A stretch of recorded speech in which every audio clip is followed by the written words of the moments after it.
दूरदर्शन देख रहे सारे ही दर्शकों को मेरी प्यार भरी सत श्री अकाल, नमस्कार, आदाब। मैं मीनाक्षी शर्मा अज एक बार फिर तुहाडे अगे लैके हाज़र हुई हाँ घर-बार प्रोग्राम। इस प्रोग्राम विच साडा अज दा विषय है आधुनिकता।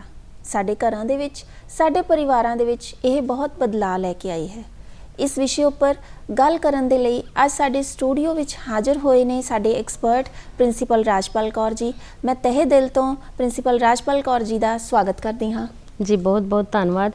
मेरे वालों भी सारे ही दर्शकों को प्यार भरी सत श्री अकाल, नमस्कार, आदाब। सो प्रिंसीपल राजपाल कौर जी, मैं तुहानू सब तो पहला यही कहांगी कि साडे दर्शकों को ये दसो कि आधुनिकता है की। जी मीनाक्षी जी, मैं दर्शकों को यह दसना चाहती हाँ कि आधुनिकता परिवर्तन की वो प्रक्रिया है जो कि विज्ञान, तर्क और विश्लेषण पर आधारित है।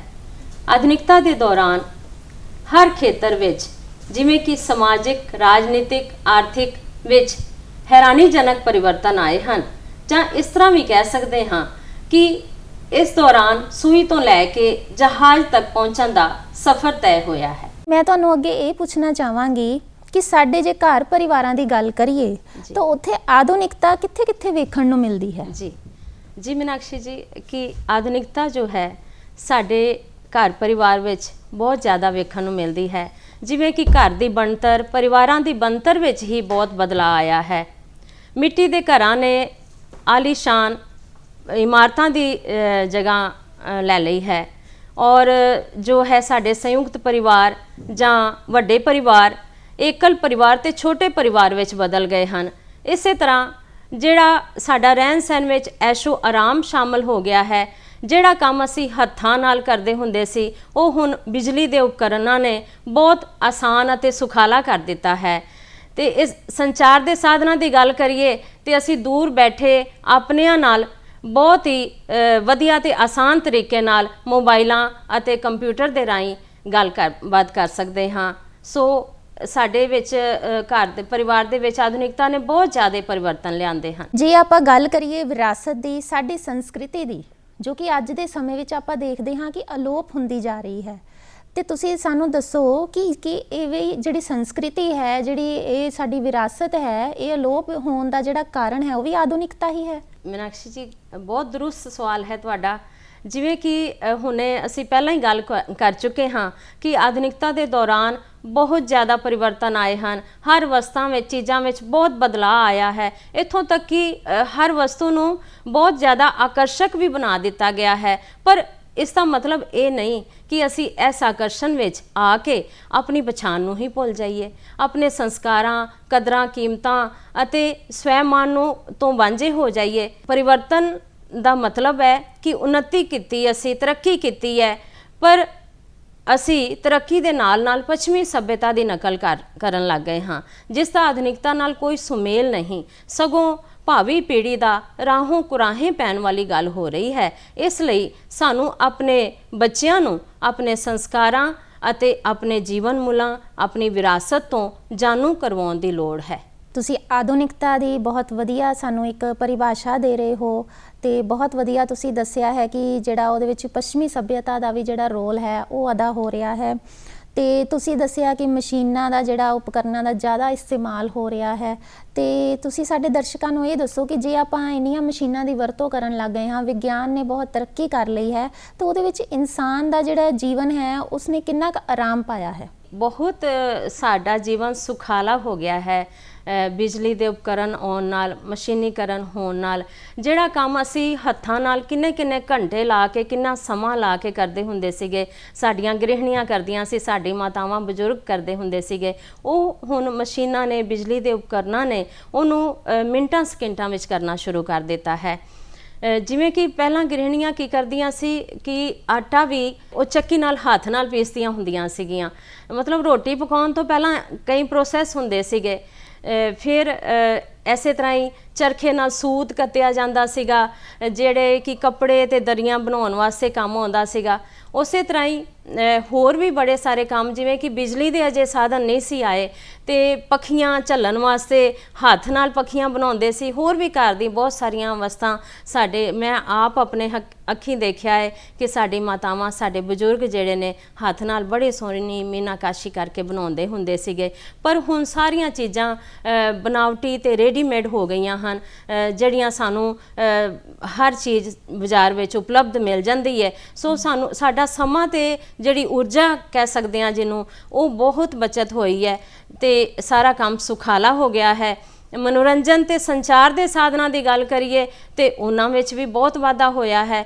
ਅਸੀਂ ਜਿਹੜਾ ਹੈ ਕਿ ਪਹਿਲਾਂ ਆਪਣੇ ਬੰਦਿਆਂ ਨਾਲ ਗੱਲ ਕਰਨ ਵਾਸਤੇ ਚਿੱਠੀ ਪੱਤਰ, ਜੇ ਕੋਈ ਘਟਨਾ ਵਾਪਰ ਜਾਂਦੀ ਸੀ ਤਾਰ ਭੇਜਦੇ ਹੁੰਦੇ ਸੀਗੇ, ਪਰ ਹੁਣ ਉਹੀ ਚੀਜ਼ਾਂ ਜਿਹੜੀਆਂ ਨੇ ਕੰਪਿਊਟਰ, ਲੈਪਟਾਪ ਤੇ ਸਮਾਰਟਫੋਨਾਂ ਰਾਹੀਂ ਹੋਰ ਜ਼ਿਆਦਾ ਆਸਾਨ ਅਤੇ ਵਧੀਆ ਹੋ ਗਈਆਂ ਹਨ। ਅਸੀਂ ਦੂਰ ਬੈਠੇ ਆਪਣਿਆਂ ਨਾਲ ਬਹੁਤ ਜਲਦੀ ਗੱਲ ਕਰ ਸਕਦੇ ਹਾਂ ਤੇ ਆਪਣਾ ਸੁਨੇਹਾ ਵੀ ਪਹੁੰਚਾ ਸਕਦੇ ਹਾਂ। ਸੋ ਘਰ ਪਰਿਵਾਰ ਨੂੰ ਬਹੁਤ ਸੁਖਾਲਾ ਅਤੇ ਐਸ਼ੋ ਆਰਾਮ ਵਾਲਾ ਜੀਵਨ ਕਰ ਦਿੱਤਾ ਹੈ ਸਾਡੇ ਆਧੁਨਿਕ ਯੁੱਗ ਨੇ। ਬਿਲਕੁਲ ਜੀ, ਅੱਜ ਦੇ ਸਮੇਂ ਦੇ ਵਿੱਚ ਮਸ਼ੀਨੀ ਯੁੱਗ ਜਿਹੜਾ ਆ ਉਹ ਕਿਹਾ ਜਾ ਰਿਹਾ ਉਹ ਆ ਗਿਆ ਹੈ ਤੇ ਅਸੀਂ ਮਸ਼ੀਨਾਂ ਦੀ ਵਰਤੋਂ ਕਰਕੇ ਆਪਣੇ ਕੰਮਾਂ ਨੂੰ ਬਹੁਤ ਸੁਖਾਲਾ ਕਰ ਲਿਆ ਹੈ। ਬਹੁਤ ਹੀ ਜਿਹੜਾ ਘੱਟ ਸਮੇਂ ਦੇ ਵਿੱਚ ਹਰ ਕੰਮ ਹੋ ਜਾਂਦਾ ਹੈ ਤੇ ਜ਼ਿਆਦਾ ਜਿਹੜੀ ਹੈ ਲੇਬਰ ਦੀ ਜਿਹੜੀ ਵਰਤੋਂ ਹੈ ਉਹ ਘੱਟ ਗਈ ਹੈ। ਉਹ ਸਾਰਾ ਕੰਮ ਜਿਹੜਾ ਮਸ਼ੀਨਾਂ ਨੇ ਸਾਂਭ ਲਿਆ ਹੈ। ਪਰ ਜੇ ਦੇਖਣ ਵਿੱਚ ਆਇਆ ਹੈ ਕਿ ਜੇ ਅੱਜ ਦੇ ਸਮੇਂ ਦੇ ਵਿੱਚ ਸਾਡਾ ਕੰਮ ਇੰਨਾ ਕਿ ਜ਼ਿਆਦਾ ਸੁਖਾਲਾ ਹੋ ਗਿਆ ਹੈ, ਪਰ ਫਿਰ ਵੀ ਸਾਡੇ ਕੋਲ ਆਪਣੇ ਲਈ ਵੀ, ਜੇ ਕਿ ਆਪਾਂ ਗੱਲ ਕਰੀਏ ਤਾਂ ਘਰਾਂ ਦੇ ਵੀ ਗੱਲ ਕਰੀਏ ਤਾਂ ਅਸੀਂ ਇੰਨੇ ਕੁ ਜ਼ਿਆਦਾ ਬਿਜ਼ੀ ਰਹਿਣ ਲੱਗ ਗਏ ਹਾਂ ਤੇ ਸਾਡੇ ਕੋਲ ਤਾਂ ਫਿਰ ਵੀ ਸਮਾਂ ਬਚਦਾ ਹੀ ਨਹੀਂ ਹੈ। ਜਦ ਕਿ ਸਾਡਾ ਸਮਾਂ ਤਾਂ ਮਸ਼ੀਨਾਂ ਕੋਲ ਚਲਾ ਗਿਆ ਹੈ ਕਿ ਮਸ਼ੀਨਾਂ ਹੀ ਕੰਮ ਕਰ ਰਹੀਆਂ ਹਨ, ਫਿਰ ਤਾਂ ਸਾਨੂੰ ਉਸ ਹਿਸਾਬ ਨਾਲ ਫ੍ਰੀ ਹੋ ਜਾਣਾ ਚਾਹੀਦਾ ਸੀ। ਪਰ ਆਪਾਂ ਦੇਖ ਰਹੇ ਹਾਂ ਕਿ ਆਪਾਂ ਅੱਜ ਵੀ ਬਹੁਤ ਬਿਜ਼ੀ ਹਾਂ। ਤਾਂ ਇਸ ਉੱਪਰ ਮੈਂ ਤੁਹਾਨੂੰ ਕਹਾਂਗੀ ਕਿ ਤੁਸੀਂ ਥੋੜ੍ਹਾ ਜਿਹਾ ਚਾਨਣਾ ਪਾਓ। ਜੀ ਮੀਨਾਕਸ਼ੀ ਜੀ, ਇਹ ਵੀ ਬਹੁਤ ਵਧੀਆ ਸਵਾਲ ਹੈ ਤੇ ਅੱਜ ਦਾ ਚਿੰਤਾ ਦਾ ਵਿਸ਼ਾ ਹੈ ਕਿ ਅਸੀਂ ਇੰਨੇ ਜ਼ਿਆਦਾ ਸਾਡੇ ਕੋਲ ਸਾਧਨ ਆ ਗਏ ਹਨ, ਫਿਰ ਵੀ ਅਸੀਂ ਇੰਨੇ ਵਿਅਸਤ ਹਾਂ ਅਤੇ ਤਣਾਅ ਵਿੱਚ ਵੀ ਹਾਂ ਨਾਲ ਨਾਲ। ਤੇ ਉਸ ਦਾ ਕਾਰਨ ਇਹੀ ਹੈ ਕਿ ਸਾਡੀ ਜਿਹੜੀ ਲੋੜਾਂ ਨੇ ਉਹ ਬਹੁਤ ਅਸੀਮਤ ਹੋ ਗਈਆਂ ਹਨ ਤੇ ਪੈਸੇ, ਪਦਵੀ ਤੇ ਸ਼ੋਹਰਤ ਦੀ ਦੌੜ ਲੱਗੀ ਹੋਈ ਹੈ। ਮੈਨੂੰ ਕਿਸੇ ਕਵੀ ਦੀਆਂ ਸਤਰਾਂ ਚੇਤੇ ਆ ਰਹੀਆਂ ਹਨ ਕਿ ਪੈਸਾ ਪੈਸਾ ਕਰਦੀ ਦੁਨੀਆ, ਕਮਲੀ ਹੋ ਗਈ ਬਾਲੀ, ਪੈਸੇ ਪਿੱਛੇ ਲੱਗੀਆਂ ਦੌੜਾਂ ਇੱਕ ਦੂਜੇ ਤੋਂ ਕਾਲੀ, ਹੱਸਣ ਖੇਡਣ ਦੀ ਉਮਰ ਚਿੰਤਾ ਵਿੱਚ ਗਵਾ ਲਈ ਤੇ ਸ਼ੂਗਰ, ਬੀਪੀ, ਨਿਗਾਹ ਦੀ ਐਨਕ, ਕੁੱਲ ਬਿਮਾਰੀ ਲਾ ਲਈ। ਸੋ ਇਹ ਸਭ ਪੈਸਾ ਤੇ ਸ਼ੋਹਰਤ ਪਾਉਣ ਦੀ ਲਾਲਸਾ ਜਿਹੜੀ ਹੈ, ਉਸ ਕਰਕੇ ਹੀ ਅਸੀਂ ਅੱਜ ਵਿਅਸਤ ਅਤੇ ਤਣਾਅ ਵਿੱਚ ਹਾਂ, ਇੰਨੇ ਸਾਰੇ ਸੁੱਖ ਸਾਧਨ ਹੁੰਦਿਆਂ ਹੋਇਆਂ ਵੀ। ਵਾਕਈ ਜਿਹੜਾ ਇਨਸਾਨ ਹੈ ਉਹ ਲਾਲਚੀ ਹੁੰਦਾ ਜਾ ਰਿਹਾ ਹੈ, ਜਿਸ ਕਰਕੇ ਉਹਨੂੰ ਜ਼ਿਆਦਾ ਤੋਂ ਜ਼ਿਆਦਾ ਪ੍ਰਾਪਤ ਕਰਨ ਦੀ ਜਿਹੜੀ ਲਾਲਸਾ ਹੈ ਉਹ ਜਾਗਦੀ ਹੈ। ਉਸੇ ਦੀ ਦੌੜ ਵਿੱਚ ਉਹ ਸਵੇਰੇ ਸ਼ਾਮ ਜਿਹੜਾ ਹੈ ਉਹ ਭੱਜਦਾ ਹੈ ਤੇ ਆਪਣਾ ਜਿਹੜਾ ਸਮਾਂ ਹੈ ਉਸ ਚੰਗੀ ਜਗ੍ਹਾ ਲਗਾਉਣ ਦੀ ਬਜਾਏ ਉਹ ਐਸ਼ੋ ਆਰਾਮ ਨੂੰ ਭਾਲਣ ਦੇ ਵਿੱਚ ਲਗਾ ਰਿਹਾ ਹੈ। ਤੇ ਜੇ ਆਪਾਂ ਮੈਡਮ ਗੱਲ ਕਰੀਏ ਕਿ ਤੁਸੀਂ ਪੈਸੇ ਦੀ ਗੱਲ ਕੀਤੀ ਹੈ, ਤੇ ਜਿਹੜੀ ਸਾਡੀ ਆਧੁਨਿਕ ਪੀੜ੍ਹੀ ਹੈ, ਜਿਹੜੀ ਅੱਗੇ ਆ ਰਹੀ ਪੀੜ੍ਹੀ ਹੈ ਜਾਂ ਜਿਹੜੀ ਚੱਲ ਰਹੀ ਅੱਜ ਦੀ ਪੀੜ੍ਹੀ ਹੈ, ਜੇ ਉਹਦੀ ਗੱਲ ਕਰੀਏ ਤਾਂ ਉਹਦੇ ਉੱਪਰ ਆਧੁਨਿਕਤਾ ਦਾ ਜਾਂ ਸਾਡੇ ਰਿਸ਼ਤਿਆਂ ਦੇ ਉੱਪਰ ਜੇ ਦੇਖਿਆ ਜਾਵੇ ਤਾਂ ਆਧੁਨਿਕਤਾ ਦਾ ਕੀ ਅਸਰ ਤੁਸੀਂ ਜਿਹੜਾ ਹੈ ਉਹ ਮਹਿਸੂਸ ਕਰਦੇ ਹੋ? ਅੱਜ ਦੀ ਜੋ ਸਾਡਾ ਸਿਸਟਮ ਹੈ ਘਰ ਪਰਿਵਾਰ ਦਾ, ਉਹ ਕਿਵੇਂ ਬਦਲਿਆ ਹੈ। ਜਿਵੇਂ ਕਿ ਪਹਿਲਾਂ ਜਿਹੜਾ ਹੈ ਪਤੀ ਜਿਹੜੇ ਹੁੰਦੇ ਸਨ ਜਾਂ ਪੁਰਸ਼ ਵਰਗ, ਉਹ ਬਾਹਰ ਦਾ ਕੰਮ ਕਰਦੇ ਸਨ, ਕਮਾਈ ਕਰਕੇ ਲਿਆਉਂਦੇ ਸਨ ਤੇ ਇਸਤਰੀਆਂ ਘਰ ਦਾ ਸਾਰਾ ਕੰਮਕਾਜ ਸੰਭਾਲਦੀਆਂ ਸੀ ਤੇ ਕੰਮਕਾਜ ਵੀ ਸੰਭਾਲਦੀਆਂ ਸੀ, ਘਰ ਦੀ ਦੇਖਭਾਲ, ਬੱਚਿਆਂ ਦਾ ਪਾਲਣ ਪੋਸ਼ਣ, ਬਜ਼ੁਰਗਾਂ ਦੀ ਦੇਖਭਾਲ, ਸਾਰੇ ਕੰਮ ਹੁੰਦੇ ਸਨ। ਪਰ ਅੱਜ ਦੇ ਸਮੇਂ ਵਿੱਚ ਅਸੀਂ ਕੀ ਦੇਖਦੇ ਹਾਂ ਕਿ ਇਸਤਰੀ ਪੁਰਸ਼ ਦੋਨੋਂ ਸਿੱਖਿਅਤ ਹੋਣ ਦੇ ਨਾਲ ਨਾਲ ਕੰਮਕਾਜੀ ਵੀ ਹੋ ਗਏ ਹਨ। ਉਸ ਦੇ ਸਿੱਟੇ ਵਜੋਂ ਜਿਹੜੀਆਂ ਇਸਤਰੀਆਂ ਨੂੰ ਘਰ ਦਾ ਪ੍ਰਬੰਧਨ ਕਰਨ ਵਿੱਚ ਸਮੱਸਿਆ ਆ ਰਹੀ ਹੈ ਤੇ ਉਸ ਦੇ ਕਾਰਨ ਹੀ ਉਹ ਆਪਣੇ ਬੱਚਿਆਂ ਦੀ ਪਰਵਰਿਸ਼ ਸਹੀ ਤਰੀਕੇ ਨਾਲ ਨਹੀਂ ਕਰ ਪਾਉਂਦੀਆਂ ਤੇ ਆਪਣੇ ਸਾਡੇ ਜਿਹੜੇ ਬਜ਼ੁਰਗ ਨੇ ਘਰਾਂ ਵਿੱਚ ਉਹਨਾਂ ਦੇ ਸਤਿਕਾਰ ਵਿੱਚ ਵੀ ਬਹੁਤ ਕਮੀ ਆਈ ਹੈ।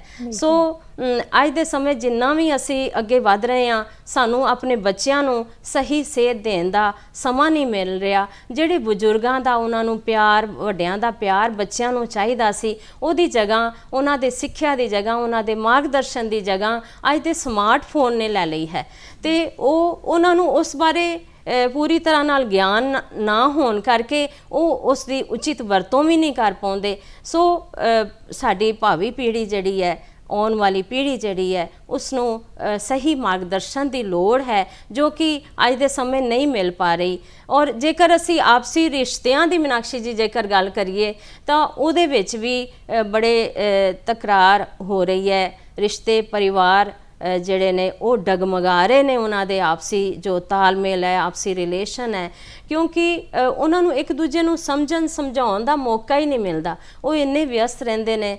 ਔਰ ਜੇਕਰ ਬਾਕੀ ਸਮਾਂ ਉਹਨਾਂ ਕੋਲ ਬਚ ਹੀ ਜਾਂਦਾ ਹੈ ਤੇ ਬਜ਼ੁਰਗਾਂ ਨੂੰ ਛੱਡ ਕੇ ਬੱਚੇ ਤੋਂ ਲੈ ਕੇ ਵੱਡੇ ਤੱਕ ਸਭ ਆਪਣਾ ਬਾਕੀ ਬਚਿਆ ਸਮਾਂ ਸਮਾਰਟਫੋਨ ਨੂੰ ਦੇ ਦਿੰਦੇ ਹਨ ਤੇ ਉਹ ਹਾਸੇ ਖੇਡੇ ਦੀ ਜਗ੍ਹਾ ਆਪਸ ਵਿੱਚ ਗੱਲਾਂ ਬਾਤਾਂ ਕਰਨ ਦਾ ਸਮਾਂ ਨਹੀਂ ਕੱਢ ਪਾਉਂਦੇ। ਸੋ ਅੱਜ ਜਿਹੜੀ ਆਧੁਨਿਕਤਾ ਹੈ ਉਹਦਾ ਕਿਸੇ ਪੱਖ ਤੋਂ ਨਕਾਰਾਤਮਕ ਪ੍ਰਭਾਵ ਵੀ ਸਾਡੇ ਤੇ ਪੈ ਰਿਹਾ ਹੈ। ਮੈਡਮ, ਤੁਸੀਂ ਬਹੁਤ ਹੀ ਵਧੀਆ ਆਧੁਨਿਕਤਾ ਦਾ ਜਿਹੜਾ ਹੈ ਉਹ ਇੱਕ ਵਿਸ਼ਲੇਸ਼ਣ ਕੀਤਾ ਹੈ, ਉਹਦੀ ਪਰਿਭਾਸ਼ਾ ਦਿੱਤੀ ਹੈ, ਉਹਦੇ ਨਕਾਰਾਤਮਕ ਪੱਖ ਵੀ ਦੱਸੇ ਨੇ ਤੇ ਸਕਾਰਾਤਮਕ ਪੱਖ ਵੀ ਦੱਸੇ ਨੇ।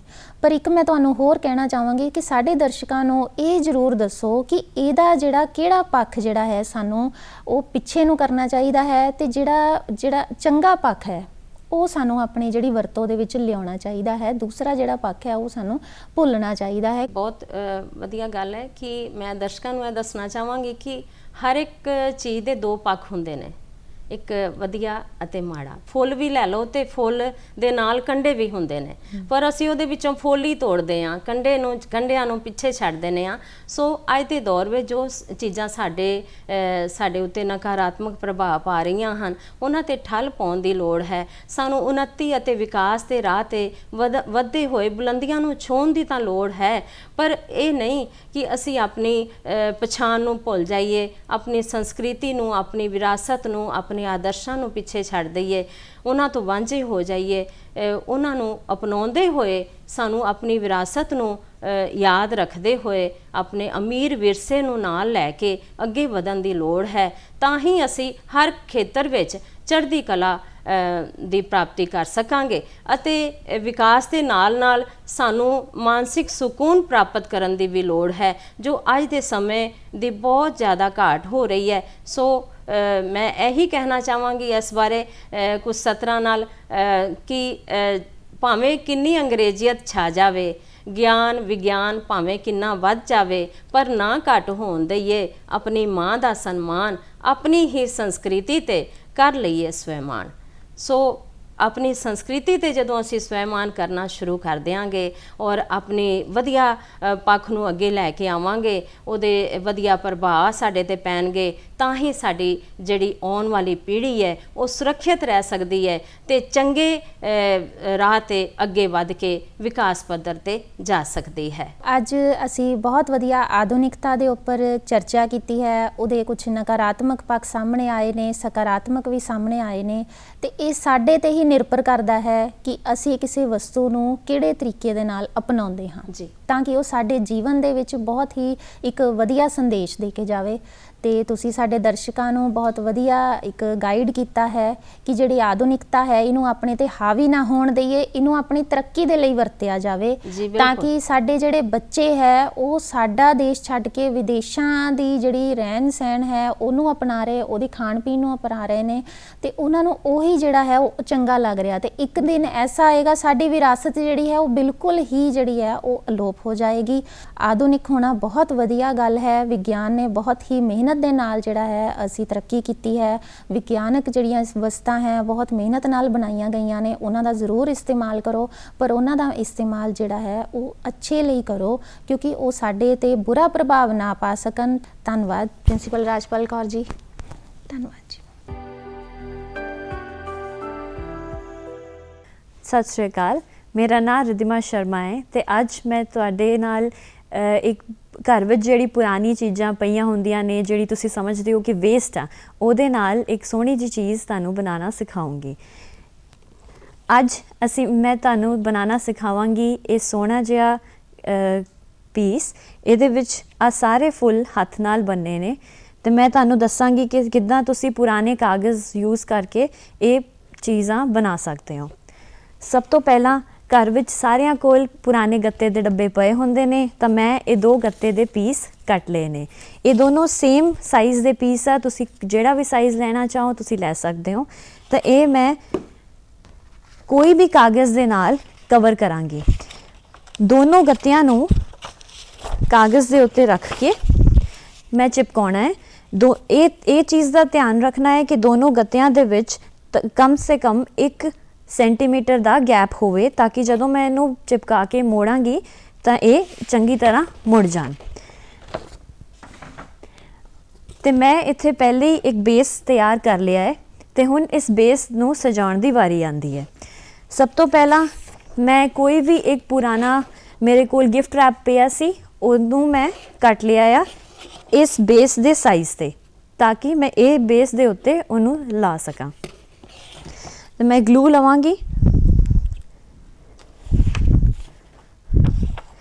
ਤੇ ਗਲੂ ਨੂੰ ਚੰਗੀ ਤਰ੍ਹਾਂ ਇਹਦੇ ਪਿੱਛੇ ਲਾ ਕੇ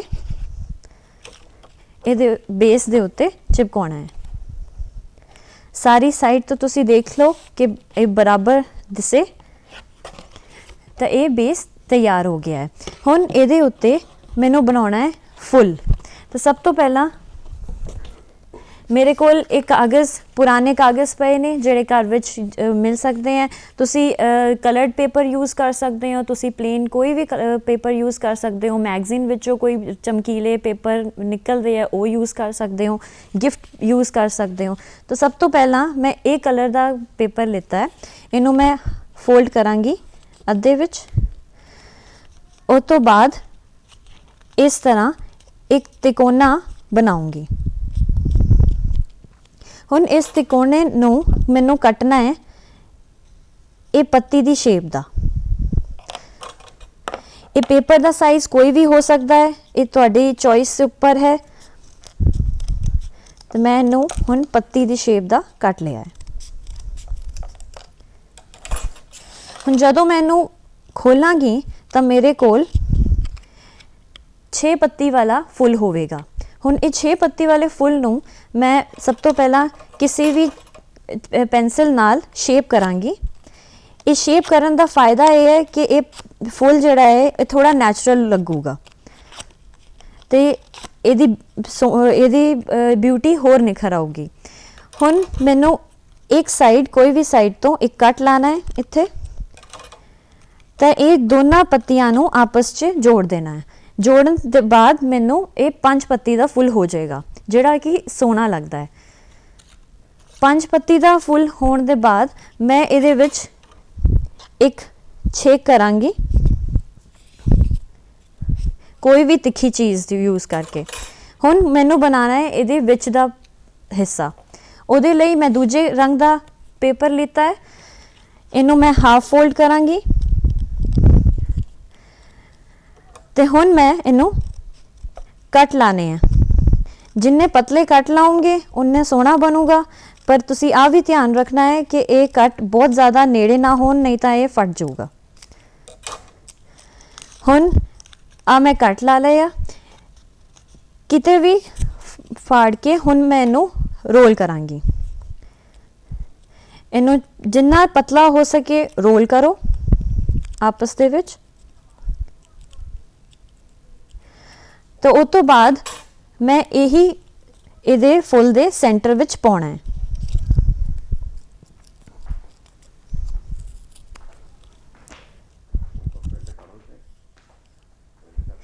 तो जदों तुसी ਇਹਦੇ विच पाओगे, मैं पहला ही कुछ फुल तैयार रखे थे, तुसी देख सकते हो ये फुल सोहना जिहा बन जाऊगा। एक ये फुल है, दूजा फुल असी बनावांगे इस कलर दे पेपर दे नाल। सब तो पहला मैनू एक सर्कल कटना है। ये सर्कल किसी भी साइज़ का हो सकता है, तो ज़रूरी नहीं कि तुहानू प्रॉपर सर्कल ही कटना है। सर्कल कट के हुण इहदे विच मैनू स्पायरल ਕਟਿੰਗ ਕਰਨੀ ਹੈ ਇੱਦਾਂ। ਤੇ ਹੁਣ ਮੈਂ ਇੱਥੇ ਸਪਾਇਰਲ ਕੱਟ ਕਰ ਲੈਂਦੀ ਹਾਂ।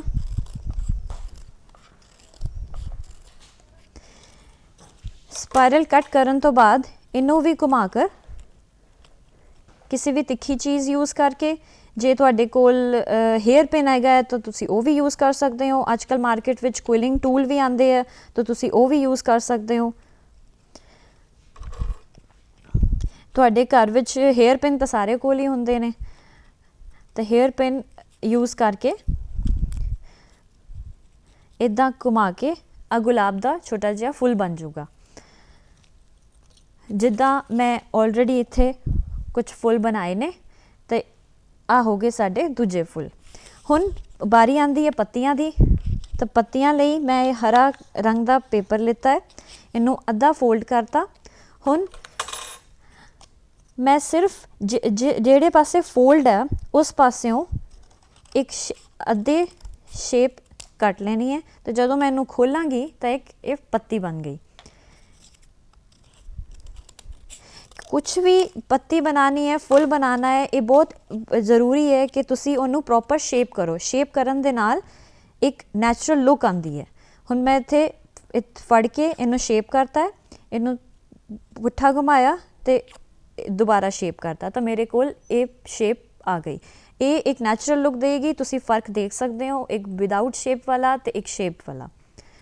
ਇਸੇ ਤਰ੍ਹਾਂ ਮੈਂ ਇਹਨੂੰ ਵੀ ਸ਼ੇਪ ਕਰ ਦਾਂਗੀ। ਤਾਂ ਹੁਣ ਸਾਡੇ ਕੋਲ ਸਾਰੇ ਫੁੱਲ ਤੇ ਪੱਤੀਆਂ ਤਿਆਰ ਨੇ। ਹੁਣ ਮੈਂ ਬੇਸ ਲੈ ਕੇ ਇਸ ਸਾਰੇ ਫੁੱਲਾਂ ਨੂੰ ਇਹਦੇ ਉੱਤੇ ਸੈੱਟ ਕਰਾਂਗੀ। ਪਰ ਪਹਿਲਾਂ ਮੈਂ ਦੂਜੀ ਪਾਸੇ ਜਿਹੜੇ ਮੈਂ ਕੈਲੰਡਰ ਬਣਾਉਣਾ ਹੈ ਉਹਦੀ ਤਿਆਰੀ ਕਰਦੇ ਹਾਂ। ਮੇਰੇ ਕੋਲ ਇਹ 3 ਪੀਸ ਹੈਗੇ ਆ ਸਫੇਦ ਪੀਸ ਹੈਗਾ ਹੈ ਜਿਹੜਾ ਕਿ ਬੇਸ ਬਣੂਗਾ। ਇਹ 4.5 ਬਾਏ 5.5 ਇੰਚ ਦਾ ਹੈ। ਮੇਰੇ ਕੋਲ ਇੱਕ ਖਿੜਕੀ ਪਹਿਲਾਂ ਹੀ ਕੱਟੀ ਹੋਈ ਹੈ ਜਿਹੜੀ ਇਹਦੇ ਉੱਤੇ ਫਿਕਸ ਹੋਊਗੀ। ਤਾਂ ਦੂਜਾ ਪੇਪਰ ਹੈ ਜਿਹੜਾ ਕਿ 3.5 ਬਾਏ 4 ਇੰਚ ਦਾ ਹੈ। ਤਾਂ ਸਭ ਤੋਂ ਪਹਿਲਾਂ ਮੈਂ ਜਿਹੜੀ ਇਹ ਖਿੜਕੀ ਕੱਟੀ ਹੈ ਉਹਨੂੰ ਚਿਪਕਾਉਣਾ ਹੈ ਬੇਸ ਦੇ ਉੱਤੇ। ਚਿਪਕਾਉਣ ਦਾ ਤਰੀਕਾ ਇਹ ਹੈ ਕਿ ਇਹ ਖਿੜਕੀ ਨੂੰ ਸਿਰਫ 3 ਪਾਸਿਓਂ ਚਿਪਕਾਉਣਾ ਹੈ ਤੇ ਕਿਨਾਰੀਆਂ ਤੇ ਗਲੂ ਲਾਣੀ ਹੈ। ਤੇ ਜਿਹੜਾ ਖੁੱਲਾ ਪਾਸਾ ਹੈ ਜਿੱਥੇ ਤੁਸੀਂ ਗਲੂ ਨਹੀਂ ਲਾਈ ਹੈ ਉਹ ਪਾਸਾ ਤੁਸੀਂ ਰਾਈਟ ਸਾਈਡ ਰੱਖਣਾ ਹੈ। ਤੇ ਜਿਹੜਾ ਇਹ ਕਾਗਜ਼ ਹੈ ਉਹ ਇਹ ਖਿੜਕੀ ਵਿੱਚ ਆਪੇ ਹੀ ਅੰਦਰ ਚਲ ਜਾਊਗਾ। ਤਾਂ ਤੁਸੀਂ ਉਹਦੇ ਉੱਤੇ ਆਪਣੇ ਹੱਥਾਂ ਨਾਲ ਖੁਦ ਕੈਲੰਡਰ ਡਰਾ ਕਰ ਸਕਦੇ ਹੋ। ਤੁਸੀਂ ਆਪਣੇ ਆਪ ਇਹਦੇ ਵਿੱਚ ਕੁਛ ਵੀ ਨਵੀਂ ਚੀਜ਼ਾਂ ਲਿਖ ਸਕਦੇ ਹੋ। ਇੱਥੇ ਮੈਂ ਕੈਲੰਡਰ ਡਰਾ ਕੀਤਾ ਆ ਤੇ ਜਦੋਂ ਮੈਂ ਇਹਨੂੰ ਬਾਹਰ ਕੱਢਦੀ ਹਾਂ ਤਾਂ ਮੈਂ ਇੱਥੇ ਬਰਥਡੇਜ਼ ਲਿਖੇ ਆ, ਈਵੈਂਟਸ ਲਿਖੇ ਆ। ਜਿੱਦਾਂ ਮੈਨੂੰ ਮਹੀਨੇ ਵਿੱਚ ਕਿਹੜੇ ਈਵੈਂਟਸ ਅਟੈਂਡ ਕਰਨੇ ਆ, ਕਿਸ ਦਾ ਬਰਥਡੇ ਹੈ, ਕੋਈ ਵਿਆਹ ਹੈ, ਮੈਨੂੰ ਉੱਥੇ ਜਾਣਾ ਆ, ਤਾਂ ਮੈਂ ਸਾਰਾ ਕੁਛ ਇੱਥੇ ਲਿਖਿਆ ਆ। ਤਾਂ ਇਸ ਨੂੰ ਹੁਣ ਮੈਂ ਇੱਥੇ ਦੇਖਾਂਗੀ ਕਿ ਮੈਨੂੰ ਕਿੱਥੇ ਇਹਨੂੰ ਲਾਣਾ ਹੈ। ਨਾਲੋਂ ਨਾਲ ਕੋਈ ਵੀ ਤਿੱਖੀ ਚੀਜ਼ ਯੂਜ਼ ਕਰਕੇ ਮੈਂ ਇੱਥੇ ਛੇਕ ਕਰ ਦਾਂਗੀ।